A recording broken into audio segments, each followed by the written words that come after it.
relatar acá. Quédate, Marcos. Bueno, estamos con un pedazo de democracia. Un pedazo en serio de democracia. A 40 años de haber recuperado la democracia, uno de los políticos que estaba ahí, que estuvo ahí, es Freddy Storani. Vamos a hablar de actualidad, de radicalismo, pero la primera pregunta es, ¿qué recordás vos de aquellos 40 años? Que entre paréntesis, hincha independiente, así que... Era lo primero que te iba a marcar. Como Alfonsín. Como Alfonsín. Alfonsín era independiente. Sí, como Alfonsín, como Casella. Bueno, primero muchas gracias por la invitación. Sí, han sido días extremadamente movilizantes y remover muchas emociones.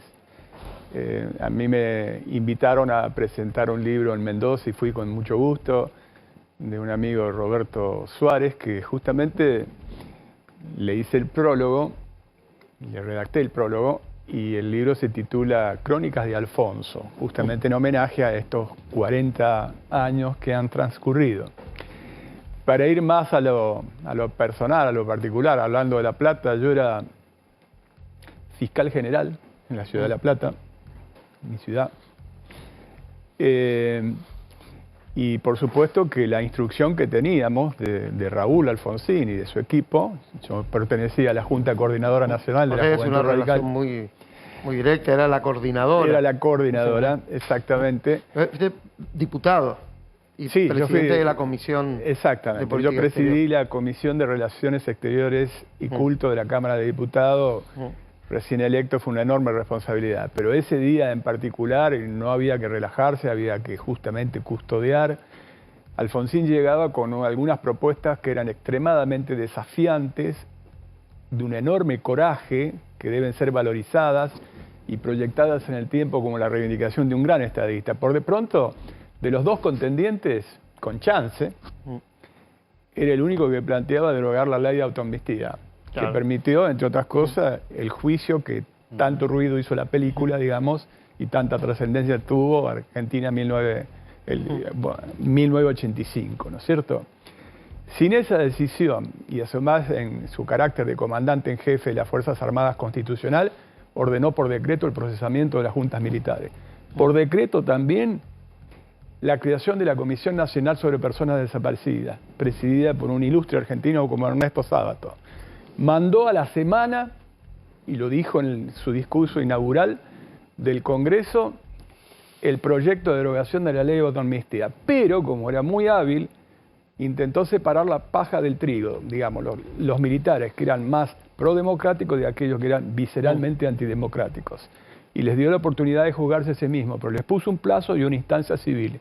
Por eso es que el juicio de las juntas terminó siendo un modelo estudiado en el mundo. Más importantes todavía que los juicios de la verdad por el apartheid, por ejemplo, en Sudáfrica, y diferente sustancialmente a los juicios de Nuremberg, porque los juicios de Nuremberg fueron potencias vencedoras en una guerra que hicieron un tribunal especial. Aquí se juzgó con los jueces de la Constitución y por los delitos que pudieron probarse a través del debido proceso. Volviendo entonces, si estaba todo eso en juego y además la denuncia del pacto militar sindical, si te imaginás que estábamos alambrando, pero ese famoso 30, memorable ya, terminó en una fiesta popular, con las calles cortadas, y los temores que existían de enfrentamiento en distintas fracciones no se dio. El Obelisco, por ejemplo, hubo un abrazo de Juventud Radical y Juventud Peronista, que finalmente todo el mundo celebraba con algarabía el retorno de la democracia después de una noche tan negra de dictadura como la que habíamos vivido. Entre otras imágenes que uno recuerda, éramos adolescentes en esa época, fue un encuentro entre Alfonsín y Luder el día después, y incluso en un momento el periodismo le pregunta, ¿y ustedes se veían antes? Sí, por supuesto. Hablábamos permanentemente. Cuando ves, recordás eso, que Luder y Alfonsín, hay que repasar lo que eran los debates, las denuncias del acuerdo sindical, militar, etcétera, Alfonsín, pero sin embargo eso no impidió que Luder y Alfonsín al otro día se abrazaran. Absolutamente. Alfonsín tenía un alto concepto de ítalo argentino Luder, que encabezó la fórmula del peronismo en ese momento, que era... Perdón, le ofreció la Corte, ¿no? Sí, ser presidente de la Corte Suprema. Le ofreció, a ver, pongámonos en el contexto, era una corte de la dictadura que tenía que ser necesariamente removida, era una corte que había convalidado, entre otras cosas, lo que se venía a juzgar, que era la violación sistemática de los derechos humanos, en un plan a su vez sistemático, como quedó probado en el juicio de 1985. No hay duda sobre eso. Cualquier revisionismo que se haga sobre eso me parece que es muy complicado a propósito de algunas cosas que están pasando en estos días. Pero esa nueva corte, justamente para marcar que la corte tenía que ser un poder independiente, con un jurista como lo era Luder, y a su vez equilibrando al poder ejecutivo que llegaba, concibiendo como muy buen demócrata la división de los poderes legislativo, ejecutivo y judicial, le fue ofrecida a Luder, y Luder no lo aceptó. Y bueno, a partir de ahí se conformó otra Corte Suprema. Federico, marcabas que en ese triunfo de Alfonsín en el 83, la juventud radical y la juventud peronista se abrazaba, que Alfonsín y Luder hablaban. Digamos, una foto que hoy no tenemos. Esa foto hoy está rota, hoy la dirigencia política no dialoga, hoy no hay convivencia democrática en esos términos. Vos que recorriste desde la política desde esa época a hoy, ¿en qué momento crees que se corta eso? ¿En qué momento crees que empieza, digamos, esta grieta política? Como decía Vargas Llosa. ¿En qué momento se jodió el Perú? La novela Conversaciones en la Catedral, una obra maestra de alguien quien yo estoy en las antípodas ideológicas, pero escribe como los dioses, ¿no? Bueno, en esa época era medio socialdemócrata. No, era comunista. Era del PC peruano, Vargas Llosa. A ver, yo creo que primero, a ver, no siempre era todo un camino, un lecho de rosas, ¿no? Disputábamos las paredes de manera dura durante toda la campaña, y fue una campaña muy dura, pero la algarabía del reencuentro fue del pueblo argentino. Se venía de tanta muerte, de tanta persecución, de miles de exilados, torturados, desaparecidos, etcétera, que realmente era para motivo de celebración. Ahora, existió diálogo siempre, mucho mejor cuando se produjo la renovación del peronismo, es una respuesta. La relación que existió entre Alfonsín y Cafiero fue una muy buena relación, la que se puso a prueba entre sucesos que fueron dramáticos también, como los de Semana Santa, donde ahí las diferencias secundarias se dejaron de lado para preservar el objetivo principal, que era nada menos que la estabilidad democrática que tanto había costado conseguir. A mí me parece que se empezó a dar con alguna introducción de la filosofía de Smith, es decir, amigo-enemigo, de la búsqueda de la polarización con el negocio a corto plazo, y que fue un gravísimo error estratégico, el cual Alfonsín rechazaba siempre, porque Alfonsín se lo recuerda permanentemente por el preámbulo de la Constitución, pero Alfonsín en sus actos decía algo que también es metafórico, decía que concurran los peronistas de Perón Evita con sus estandartes, con sus emblemas, los socialistas de Juan B. Justo y de Alfredo Palacio, los conservadores incluso de fulano, sutano, los radicales de Alén, Irigoyen, etc. Pero pongamos arriba, bajemos un poco nuestras banderías y pongamos arriba la celeste y blanca. Era casi una muletilla. Y el concepto de intentar buscar denominadores comunes que pudieran convertirse en políticas de Estado trascendentes en el tiempo fue permanentemente una búsqueda de Alfonsín. Su propio gobierno, si bien tenía un liderazgo, tuvo una composición plural.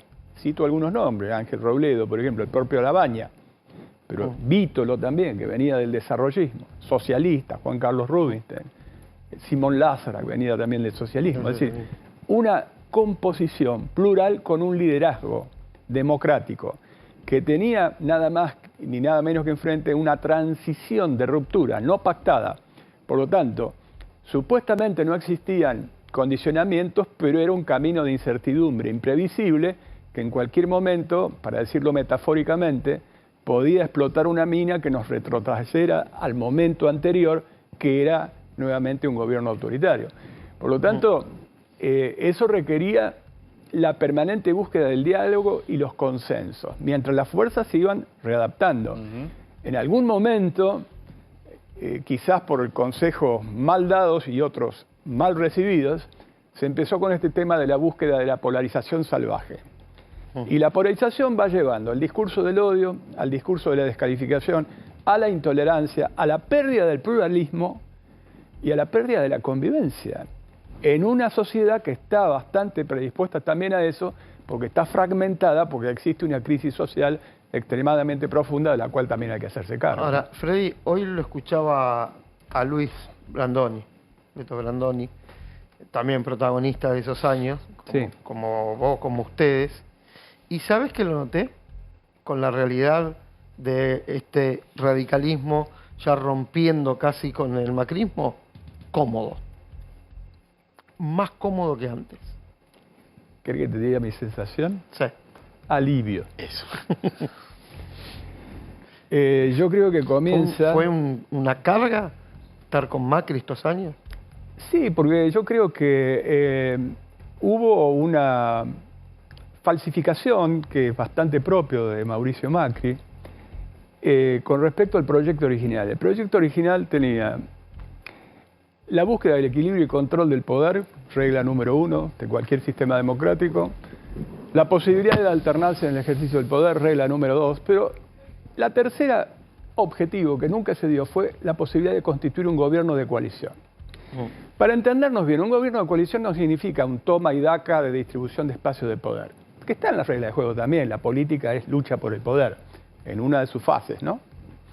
Pero la otra es la arquitectónica, es construir un proyecto del poder. Si vos no tenés un ámbito de debate de las políticas públicas esenciales, bueno, el gobierno de Macri no fue un gobierno de coalición, fue una coalición electoral que le sirvió para llegar al poder, pero luego no funcionó como una coalición de gobierno. Donde muchas de las políticas públicas estaban en las antípodas de las políticas públicas históricas del radicalismo. Por lo tanto, esa tensión se fue dando cada vez más hasta que Macri se sacó la careta. Macri, justamente con Vargas Llosa, tuvo una entrevista muy notable donde dice: si yo fuera gobierno de nuevo haría lo mismo, pero más rápido.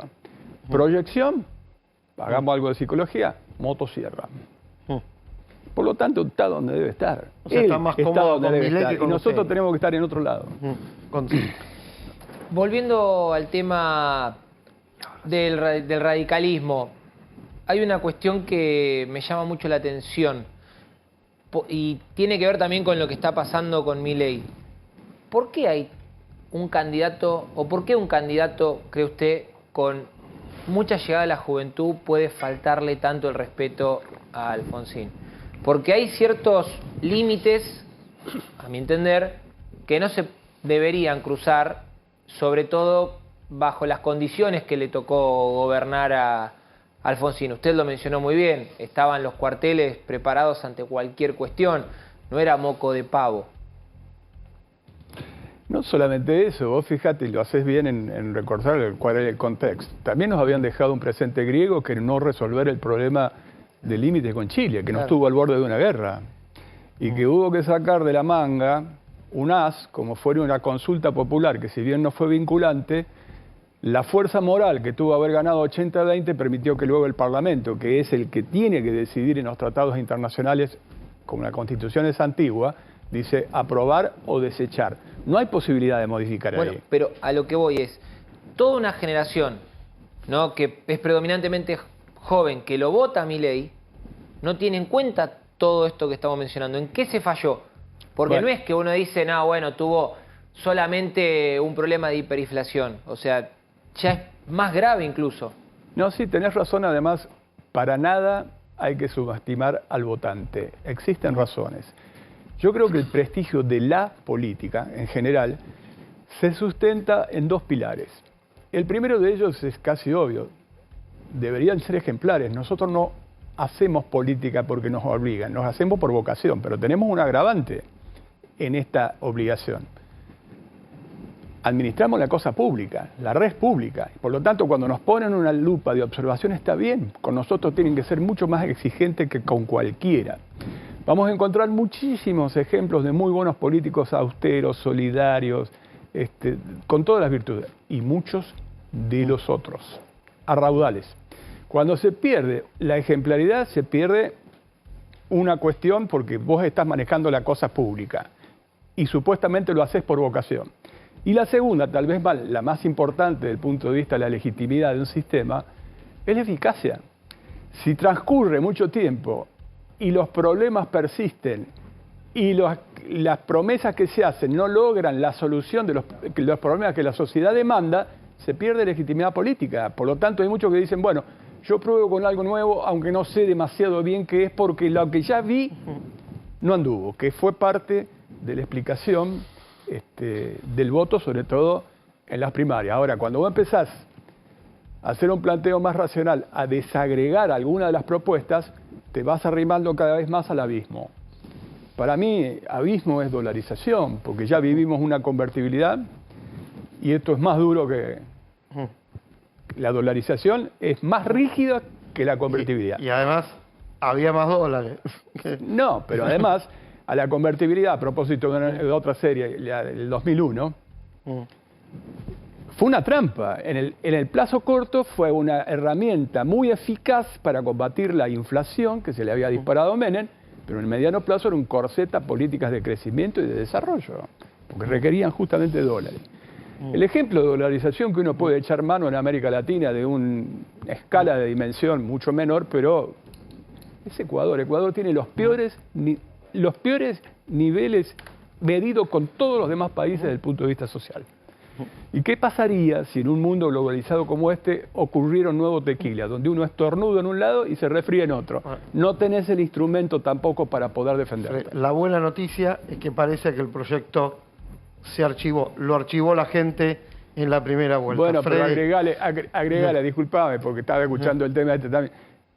Sequía. A ver, negar el cambio climático, la verdad que es negar una evidencia empírica. Preguntémosle a los productores si después de 3 años de sequía extrema existe o no cambio. Igual para mí el hit es el de los órganos. Perdón. Freddy, gracias. Eso es una parte de la historia de este país. Gracias por la invitación.